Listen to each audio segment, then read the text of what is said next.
하나님 말씀 예레미야 예가 2장 18절부터 22절까지 말씀입니다. 예레미야 예가 2장 18절부터 22절 함께 교독하겠습니다. 그들의 마음이 주를 향하여 부르짖기를 딸 시온의 성벽아 너는 밤낮으로 눈물을 강처럼 흘릴지어다. 스스로 쉬지 말고 내 눈동자를 쉬게 하지 말지어다. 초저녁에 일어나 부르짖을지어다. 내 마음을 주의 얼굴 앞에 물 쏟듯 할지어다. 갓길 어귀에서 주려 기진한 내 어린 자녀들의 생명을 위하여 주를 향하여 손을 들지어다 하였도다.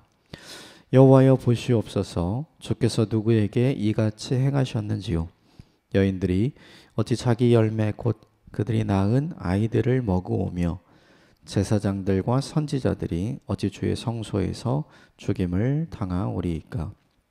늙은이와 젊은이가 다 길바닥에 엎드려졌으며 내 처녀들과 내 청년들이 칼에 쓰러졌나이다. 주께서 주의 진노의 날에 죽이시되 긍휼히 여기지 아니하시고 도륙하셨나이다. 주께서 내 두려운 일들을 사방에서 부르시기를 절기 때 무리를 부름같이 하셨나이다. 여호와께서 진노하시는 날에는 피하거나 남은 자가 없나이다. 내가 낳아 기르는 아이들을 내 원수가 다 멸하였나이다. 아멘. 이것은 하나님의 말씀입니다. 어제 몇 가지 함께 나누었던 것이 있었죠. 부모의 세대가 그의 다음 세대에게 할 수 있는 가장 좋은 일, 돌이키는 일이고 분별하는 삶을 사는 거였죠. 그런데 유다 백성들이 그 일을 하지 않았죠. 무엇이 자기들에게 좋은 것인지 깨닫지 못하고 분별하지 않았고 하나님께로 돌아가려고 하지 않은 강팍한 마음을 가지고 있었죠. 그 결과는 참혹했습니다. 부모의 세대의 잘못된 선택으로 인해서 자녀의 세대가 겪지 않아도 될 굉장한 어려움을 어제 본문에서 겪었죠. 그래서 결국 믿음의 부모의 세대가 자녀들을 위해 할 수 있는 가장 좋은 일, 하나님 앞에서 돌이키는 삶을 살고 분별하는 삶을 사는 것. 그리고 두 번째는 돌이키지 않고 분별하지 못했던 이유가 있었죠. 유다 백성들이 듣고 싶은 말을 들었죠. 그리고 듣기 좋은 말만 들었죠. 결국 참 선지자들과 예레미야를 통해서 하나님께서 뼈 있는 말을 전해주셨고 그들이 반드시 들어야 할 말을 알려주셨지만 그것을 듣지 않고 따르지 않았죠. 결국 우리가 해야 할 것이 있다면 사람의 말에 귀를 기울이는 사람이 아니라 하나님의 말씀에 귀를 기울이는 사람이 되어야 한다는 것 잊지 않으셨으면 좋겠습니다. 결국 그렇게 하나님의 말씀을 듣지 않고 사람들이 하는 듣기 좋은 말, 듣고 싶은 말을 선택한 결과는 하나님께서 주셨던 모든 영광을 잃어버린 거죠. 그리고 조롱거리가 되고 조속거리가 되고 또 비아냥거리는 소리를 듣게 되었죠. 결국에 내가 원하는 것을 선택하는 결과보다 하나님이 원하시는 것을 선택하는 결과가 우리에게 훨씬 더 좋다는 것을 어제 본문이 보여주죠. 하나님이 원하시는 것을 선택했더라면 하나님이 주셨던 예루살렘의 영광을 잃어버리지 않았겠죠. 그런데 그런 일은 어제 본문에 일어나지 않았죠. 결국 우리들에게 주신 메시지, 내가 원하는 삶을 살면 우리에게 좋을 것 같지만 사실은 하나님께서 우리에게 원하시는 삶을 살 때 우리에게 가장 아름답고 좋은 것이 주어진다는 것 잊지 않으셨으면 좋겠고요. 그리고 마지막에 하나님께서 이 모든 심판과 징계는 이미 말씀하신 대로 행하신 것이다 이렇게 이야기했죠. 예레미야를 통해서 말씀하신 대로 이루어졌고 또 그 앞서 모세가 신명기 28장에 하나님께 순종하는 자가 받을 복에 대해 하나님 앞에 불순종하는 자가 받을 복에 대해 이야기하는 장면이 어제 본문에 등장했던 사람들의 상황과 똑같았죠. 결국 그 이야기를 한 것은 이 모든 일을 이루어 가시는 하나님께서 의로우시다, 하나님께서 옳으시다라는 내용을 이야기하기 위함이죠. 우리가 인정해야 할 것이 있습니다. 하나님이 행하시는 것이 항상 옳다. 이것이 믿음의 시작이 되고 이것이 회개의 시작이 되고 이것이 회복의 시작이 되기 때문이죠. 오늘 본문의 내용은 어제 본문에 이어서 끊임없이 고통당하는 유다 백성들을 보면서 심판과 징계 중에 그들이 반드시 해야 할 일이 무엇인지를 예레미야가 이야기하고 있는 장면이 나옵니다. 먼저 18절, 19절 두 절 말씀 같이 읽어보겠습니다. 시작. 그들의 마음이 주를 향하여 부르짖기를 딸 시온의 성벽아 너는 밤낮으로 눈물을 강물처럼 흘릴지어다. 스스로 쉬지 말고 내 눈동자를 쉬게 하지 말지어다. 초저녁에 일어나 부르짖을지어다. 내 마음을 주의 얼굴 앞에 물 쏟듯 할지어다. 갓길 어귀에서 줄여 기진한 내 어린 자녀들의 생명을 위하여 주를 향하여 손을 들지어다 하였도다. 먼저 18절에 보면 마음이 주를 향하여 있게 하라. 그리고 그 이후에 보면 내 어린 자녀들의 생명을 위해서 너희의 손이 주를 향하여 하게 하라. 이런 말이 나오죠.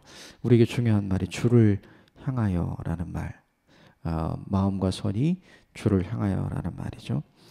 그 현실 속에 있는 문제가 참혹하고 문제가 커지게 되면 우리들의 마음이 무엇을 주목하는가를 곰곰이 생각해 보면 너무 답이 쉽게 나오는 것 같아요. 우리의 마음이 내가 가장 고통스럽고 내가 가장 힘들 때 어디에 가 있는가? 그 고통에만 우리의 마음이 가 있고 우리의 눈이 가 있는 거죠. 그래서 문제를 계속해서 보게 되고 현실을 계속해서 생각하게 되는 거죠. 그러다 보면 자연스럽게 우리의 마음이 하나님께로 전혀 가지 않는 거예요. 그렇게 됐을 때 우리에게 생기는 문제가 있는데 그건 뭐냐 하면 문제와 현실만 보면 절망이 생긴다는 거죠. 그런데 이 절망을 극복하는 방법이 우리 눈에는 보이지 않는다는 거예요. 절망을 어떻게 극복해야 하는가? 하나님을 봐야 절망이 극복되는 길이 보이는 거죠. 문제 속에 현실 속에는 길이 없어 보이죠. 그런데 길은 우리가 만드는 것이 아니라 길은 하나님이 열어주시는 거잖아요.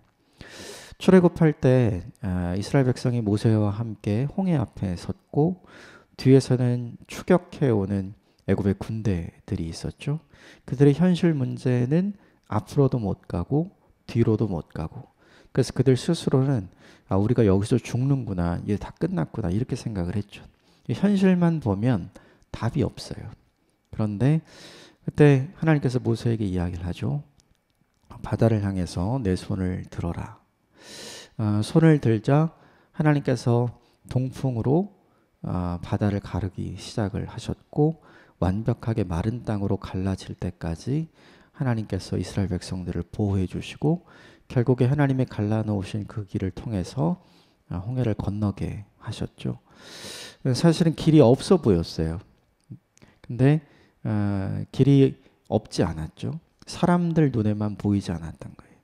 길은 있는데 보이지 않았던 것 뿐이죠. 보이지 않았던 그 길을 누가 만드시고 보여주셨냐면 하나님께서 보여주셨죠. 그래서 힘들면 힘들수록 성도와 교회가 해야 할 일이 있다면 하나님을 바라보는 일이 필요한 거예요. 왜냐하면 우리가 하나님을 바라볼 때 길을 열어주시는 소망의 하나님을 만날 수 있기 때문이죠. 현실이 크면 클수록 문제가 있는 내 현실을 보면 볼수록 우리에게서 답은 절대로 나오지 않아요. 답이 되시는 하나님을 바라볼 때 우리에게 하나님께서 가야 할 길이 무엇인지 피할 방법이 무엇인지를 깨달아 알게 해주시는 거죠. 현실이 어려우면 어려울수록 문제가 크면 클수록 염려가 크고 걱정이 크면 클수록 우리의 마음에 계속 그것을 향해서 가는데 이제 우리가 적극적으로 해야 할 일은 뭐냐 하면 우리의 마음이 주를 향하도록 만드는 일. 이것은 하나님께서 해주시는 일은 아닌 것 같아요. 그래서 오늘 본문에 예레미야가 적극적으로 이것을 해야 한다라고 이야기를 하는 것이죠. 우리에게 좀 적용을 했으면 좋겠어요. 현실이 어렵고 문제가 크면 클수록 우리가 무엇에 집중해야 되는가? 그 현실보다 크신 하나님, 답이 없는 상황에서 답을 주시는 하나님, 절망 속에서 희망과 소망을 다시 주시는 그 하나님을 붙들어야 하는 것이죠. 그러므로 무엇보다 문제에 우리의 마음을 쏟기보다 그 문제를 해결해 주시는 하나님께 우리의 마음을 쏟는 저와 여러분이 되시기를 주님의 이름으로 축복합니다. 두 번째는 18절과 19절에 계속해서 부르짖으라고 이야기를 해요. 우리들이 다 알고 있는 것처럼 기도하라는 이야기죠. 기도를 어떻게 하냐면 밤낮으로 눈물을 강처럼 흘리면서 기도해라. 그리고 너희 스스로 쉬지 말고 하나님을 바라보면서 기도해라. 그리고 19절에 보면 초저녁에 일어나서 기도해라. 하루 일과를 마치고 이제 쉴 때잖아요. 이때 일어나서 기도해라. 이렇게 이야기하는 거죠. 밤낮으로 기도하고 쉬지 말고 기도하고 초저녁에 일어나서 기도하라. 결국 위기의 순간에 또 절망의 순간에 문제가 큰 걱정과 근심과 염려의 순간에 오늘 예레미야가 이야기하기를 기도하라고 이야기하죠. 왜 이렇게 이야기했을까요? 이때가 가장 기도하기 힘든 때라서 이렇게 이야기를 한 것이죠. 결국 기도는 어떻게 하는 것인가 생각을 해봐요. 오늘 본문의 밤낮으로 쉬지 말고 또 초저녁에 쉬고 싶은데 쉬지 말고 기도해야 할 필요성이 있는 거잖아요. 결국 기도는 어떻게 하는가? 시간이 나서 기도하는 것이 아니라 시간을 적극적으로 내서 기도하는 것이죠. 그리고 지금껏 기도하지 않았겠죠. 기도하지 않았기 때문에 그들이 하나님의 뜻을 분별할 수 없었고 돌이키지 않았던 거잖아요. 그러니까 지금껏 멈추어졌던 기도를 이제라도 다시 시작하라는 거죠.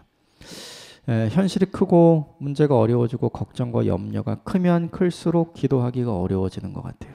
그래서 하나님께서는 우리에게 그렇게 말씀하시는 것 같아요. 아무것도 염려하지 말고 오직 너희가 구할 것을 감사함으로 하나님께 아뢰라. 그리하면 모든 지각에 뛰어난 하나님의 평강이 너희 마음과 생각을 지켜주실 것이다. 우리의 마음과 생각을 지켜주신 하나님의 평강이 임할 때 기도가 멈추어지지 않잖아요. 결국 성도가 고난 중에 해야 하고 붙들어야 할 일이 무엇인가? 시간을 내서 끊임없이 기도하는 일. 오늘 이 일이 저와 여러분들에게 있게 되기를 주님의 이름으로 축복합니다. 세 번째 18절과 19절에 나타난 내용은 뭐냐 하면 눈물을 흘리는데 그 눈물을 누구를 위해서 흘리라고 하냐 하면 19절에 보면 주려 기진한 내 어린 자녀들의 생명을 위하여 눈물을 흘리라 이렇게 이야기하죠. 내 자녀들을 위해서 마음을 쏟고 내 자녀들을 위해서 눈물을 흘리고 또 내 자녀들을 위해서 손을 들고 하나님 앞에 온전한 의탁을 드리며 기도하라 이렇게 이야기하죠. 지금 본문의 상황 속에서 부모들은 자녀들을 위해 해줄 수 있는 게 없었어요. 그러니까 어제 본문에 보면 기근 때문에 자녀들이 부모의 품 안에서 죽어가는 장면을 부모들이 망연자실하게 그냥 속수무책으로 보고만 있을 수밖에 없었잖아요. 할 수 있는 것이 아무것도 없어서 우리도 이런 경우가 있는 것 같아요. 내 자녀이지만 내가 사랑하는 자녀이지만 내가 해줄 수 있는 것이 아무것도 없는 상황이 여전히 우리에게 있는 것 같습니다. 예를 들자면 이제 대학 입시 시험을 치를 때 고사장 안으로 부모가 대신 들어가 주고 싶지만 그럴 수는 없잖아요. 자녀가 홀로 들어가서 그 시간을 보내야 하는 것이죠. 그리고 사회에서 직장 생활을 할 때도 마찬가지고 가정을 이루고 함께 가정 생활을 할 때도 마찬가지이죠. 그리고 내 자녀의 인생에 중요한 결정을 할 때도 마찬가지예요. 그러니까 부모라서 도와주고 싶은 마음은 있지만 전혀 그럴 수 없는 상황이 여전히 우리에게도 있는 거죠. 그럴 때 부모가 자녀를 위해 할 수 있는 가장 좋은 일이 무엇인가? 하나님께 그 자녀를 위해 마음을 쏟고 눈물을 쏟고 의탁하며 기도하는 일. 그것인 줄 믿습니다. 오늘 본문에 그것이 너희가 아직 너희 자녀를 위해 할 수 있는 마지막 남은 일이라고 오늘 예레미야가 이야기하는 거죠. 내 자녀를 내가 책임지는 것이 아니라 내 자녀를 하나님께서 온전히 책임져 주시도록 하나님께 내 자녀를 맡겨 드리는 것이 필요한 것이죠. 18절부터 19절까지 세 가지를 함께 나눴는데 이것을 잊지 않고 우리에게 적용하는 오늘 하루가 되었으면 좋겠습니다. 문제가 많은 현실을 바라보기보다 그 문제의 답이 되시고 그 문제의 해결자가 되시는 하나님께 우리의 마음을 집중하는 것, 이것이 필요하고요. 두 번째는 시간을 기꺼이 내서 적극적으로 하나님 앞에 나아가서 기도하는 것. 지금까지 기도가 멈춰져 있었다면 멈추어진 기도를 다시 시작하는 것. 그리고 내가 내 자녀를 위해 할 수 있는 가장 좋은 일이 무엇이냐면 내 자녀를 위해 하나님 앞에서 우는 것. 내 자녀를 위해 하나님 앞에서 내 마음을 쏟아내는 것. 이것이 내가 내 자녀를 위해 할 수 있는 것보다 가장 좋은 것을 내 자녀에게 주실 수 있는 하나님께 내 자녀를 온전히 의탁하고 맡겨 드리는 것이죠. 그 일을 감당하는 저와 여러분이 되시기를 주님의 이름으로 축복합니다. 그러면 이 세 가지를 왜 하라고 했을까? 아무도 이 일을 안 하고 있기 때문이겠죠. 해야 할 일인데 하고 있지 못하는 때가 있잖아요. 또 해야 할 힘이 없을 때가 있잖아요. 그때 예레미야처럼 해야 할 일을 알려주는 사람이 저와 여러분 곁에 있었으면 좋겠어요. 우리가 지금 무엇을 해야 할지, 우리가 지금 무엇에 주목해야 할지, 우리가 지금 어디에 마음을 쏟아야 할지 바르게 알려주는 하나님의 사람이 있게 되기를 주님의 이름으로 축복합니다. 지금 18절과 19절의 상황을 보면 모든 것이 다 이미 끝난 상황처럼 보이잖아요. 그런데 늦기는 했죠. 늦기는 했지만 아직 끝난 상황은 아니잖아요. 결국 돌이켜보면 예레미야가 예언한 70년의 시간이 지난 이후에 하나님 회복을 주신다고 약속을 했기 때문에 결국 우리가 바라보아야 할 것, 그것이 무엇인가?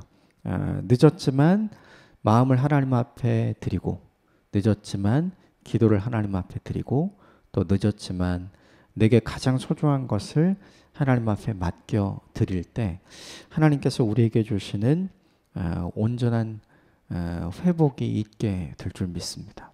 그것을 기대하고 살아가는 오늘 하루가 되시기를 주님으로 축복합니다. 20절, 21절 같이 읽겠습니다. 시작. 여호와여 보시옵소서, 주께서 누구에게 이같이 행하셨는지요? 여인들이 어찌 자기 열매 곧 그들이 낳은 아이들을 먹으오며 제사장과 선지자들이 어찌 주의 성소에서 죽임을 당하오리이까? 늙은이와 젊은이가 다 길바닥에 엎어졌으며 내 처녀들과 내 청년들이 칼에 쓰러졌나이다.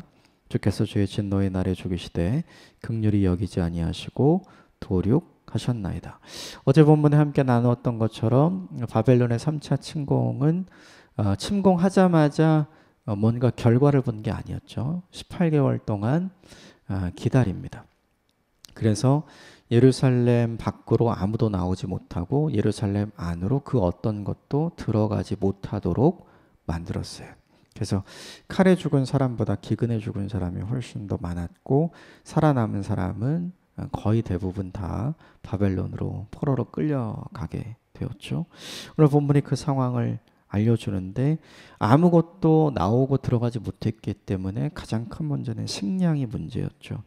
그래서 먹을 것이 없어서 어제 본문에 어린아이들이 죽어갔고 또 부모들은 이성을 잃었죠. 그래서 오늘 본문을 보면 자기가 낳은 아이들을 먹었다 이렇게 이야기를 하죠. 그 최악의 상황이 벌어진 거예요.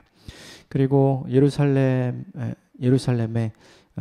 남아있던 제사장들과 선지자들 그들이 모두 성전에서 죽임을 당하는 사건이 벌어지게 되고 그리고 21절에 늙은이와 젊은이 그리고 처녀들과 청년들 유다 백성들이죠.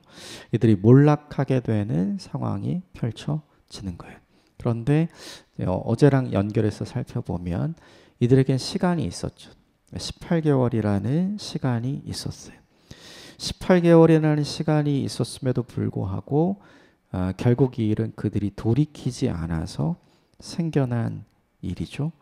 돌이키지 않은 대가가 너무나도 컸어요.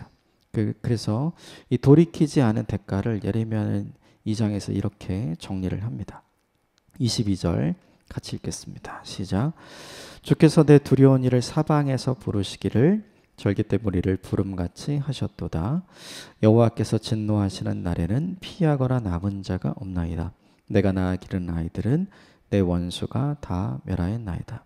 보면 여호와께서 진노하시는 날에는 피하거나 남은 자가 없나이다. 근데 피할 기회가 없었는가? 진노의 날을 피할 기회가 없었는가? 그렇지 않죠. 18개월이라는 기간이 있었어요. 그러니까 오늘 본문 속에 진노의 날 이전에는 하나님께서 기다려주셨던 긍휼의 날이 있었던 거예요. 생각을 해보면 그 긍휼의 날이 지속될 수 있는 방법도 있었죠. 그것이 무엇이냐면 예레미야가 전했던 하나님의 말씀을 듣고 따르는 일이 필요한 거죠. 그래서 하나님은 돌이키라고 회개하고 돌아오라고 그 시간을 준 거죠. 그런데 돌아오지 않아서 회개하지 않아서 이 참혹한 세 가지 일이 예루살렘에 일어나게 된 거잖아요. 알게 되는 메시지가 하나 있죠. 그게 뭐냐면 진노의 날이 오기 전에 긍휼의 날이 있어요. 그 긍휼의 날에 우리가 해야 할 일이 뭐냐면 빨리 회개하고 돌이키는 거죠. 그러니까 회개는 미루는 것이 아니라 빨리 해야 하는 것이 회개예요. 회개가 빨리 이루어질 때 진노의 날이 오지 않고 긍휼의 날이 계속해서 이어질 수 있기 때문이죠. 그래서 결론적으로 우리가 확인할 수 있는 게 있어요. 뭐냐면 유다 백성이 왜 망하게 되고 오늘 본문처럼 세 가지 일, 그러니까 인육을 먹는 상황, 또 제사장들과 선지자들이 죽는 상황, 모든 유다 백성들이 몰락하는 상황이 벌어졌는가? 이유는 그들에게 힘이 없어서 그들이 약해서 당한 일이 아닌 거예요. 그들에게 힘이 없고 그들이 약해서 당한 일이 아니라 그들이 악해서 당한 일이죠. 하나님은 약한 자를 붙들어 주시잖아요. 그런데 오늘 본문에 긍휼의 날이 지나가고 진노의 날이 유다 백성을 피하지 않았던 것은 뭐냐면 그들이 돌이키지 않아서 그들이 악해서 망하게 된 거죠. 결국 성도는 악해서 망하는 것이 아니라 약해서 망하는 것이 아니라 악할 때 망하게 되는 거죠. 성도가 약할 때는 하나님이 도와주시지만 성도가 악할 때는 하나님께서 심판과 징계를 내려주시는 거죠. 중요한 것이 하나 있죠. 악할 때 하나님께서 돌아올 기회를 주시잖아요. 그걸 빨리 붙드는 것이 필요합니다. 그걸 붙들지 않으면 결국 진노의 날 전에 긍휼의 날을 베풀어 주시는 하나님을 잃어버리게 되죠. 하나님을 잃어버리면 결국 모든 것을 잃어요. 그래서 결국 우리에게 필요한 일이 있습니다. 그것은 뭐냐 하면 그 무엇과도 하나님을 바꾸면 안 돼요. 그 어떤 것보다도 하나님을 잃으면 안 되죠. 이것이 우리에게 너무나 중요해요. 오늘 본문의 이스라엘 백성들의 모습을 보면 너무나 참혹합니다. 그래서 이 모습을 보면 이렇게 당할 수밖에 없는 약함이 그들에게 있구나 이렇게 생각할 수 있는데 사실은 모두 다 죄의 결과였잖아요. 그들이 약해서 당한 것이 아니라 그들이 악해서 심판과 징계를 받게 된 거죠. 피할 수 있는 방법이 있었어요. 돌이킬 수 있는 긍휼의 날이 있었습니다. 그럼에도 불구하고 돌이키지 않아서 스스로 자초한 결과이죠. 이 결과를 만들지 않는 저와 여러분이 되시기를 주님의 이름으로 축복합니다. 돌이킬 수 있을 때, 회개할 수 있을 때 빨리 회개하고 돌이키는 일이 우리가 해야 할 일입니다. 악해지려고 할 때 하나님 앞에 나아가서 우리의 악함을 토로하고 고백하고 용서를 구하는 일이 우리에게 필요합니다. 하나님께는 돌아오는 자에게 심판과 징계를 허락하시지 않는 분이기 때문이죠. 일을 잊지 않고 감당하는 저와 여러분이 되시기를 주님의 이름으로 축복합니다. 함께 기도하겠습니다.